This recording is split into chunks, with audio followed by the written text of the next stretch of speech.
गोकुळ सोबत गोकुल। 1977 साली सुरू झालेल्या दूधगंगा धरणाचे काम 1999 साली पूर्ण झाले।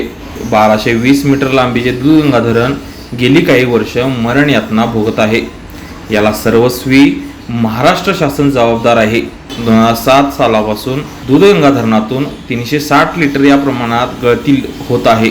महाराष्ट्र शासनाच्या आदेशाने 2010 ते 2014 या कालावधीत दगडी धरणाच्या एकूण मोनोलिथ मध्ये सिमेंट ग्राउंडिंगचे काम केले आहे। गळती प्रतिबंधक काम केल्यामुळे 2007 साली धरणाच्या संचय पातळीत 166.77 लिटर इतकी गळती आढळून आली, पण त्यानंतर धरणातून पाण्याची गळती वाढतच गेली आहे।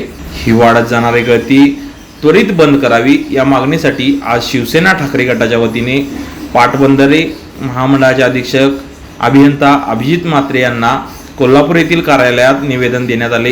यावेळी बोलताना ठाकरे गटाचे जिल्हा प्रमुख व उपनेते संजय पवार म्हणाले, शिवसेना उद्धव बाळासाहेब ठाकरे ह्या पक्षाच्या वतीने अध्यक्ष अभियंता पाटबंधारे श्री म्हात्रे साहेब यांना निवेदन देण्यात आलेलं आहे। अत्यंत महत्त्वाचा विषय होता तो दूधगंगा धरण, आपला काळमवाडी धरण, तिथं असलेली गळती आणि ती गळती दिवसेंदिवस वाढत चाललेली आहे, कमी होत नाही आहे। त्याच्यावर अनेक कोट्यावधी रुपये खर्च केले, अनेक उपाययोजना केल्या, परंतु गळती वाढत चाललेली आहे कमी होण्याची ऐवजी, आणि धोका भविष्यात निर्माण होऊ शकतो। आम्ही प्रार्थना करीन की त्या धरणाला कुठलाही धोका होऊ नये, परंतु शेवटी निसर्ग आहे, मोठ्या प्रमाणात पाऊस होणार आहे, वेळच्या वेळी लगेच तातडीने उपाययोजना करून टेंडर प्रक्रिया तातडीने वापरून तिथं काम सुरू करणं गरजेचं होतं। पण पावसात आता काम होणार कसं?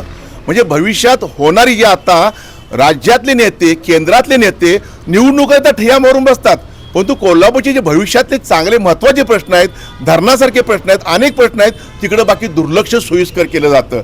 आणि ह्याला सर्वस्व जबाबदार असतील तर संबंधित अधिकारी आणि शासन। आम्ही तातडीनं त्यावर उपाययोजना करा, धरण दुरुस्त करा, गळती थांबवा अशी मागणी केलेली आहे। नाहीतर 3 तारखेला शिवसेना उद्धव बाळासाहेब ठाकरे या पक्षाच्या वतीने आम्ही जलसमाधी 3 तारखेला घेण्याचा आम्ही त्यांना इशारा दिलेला आहे।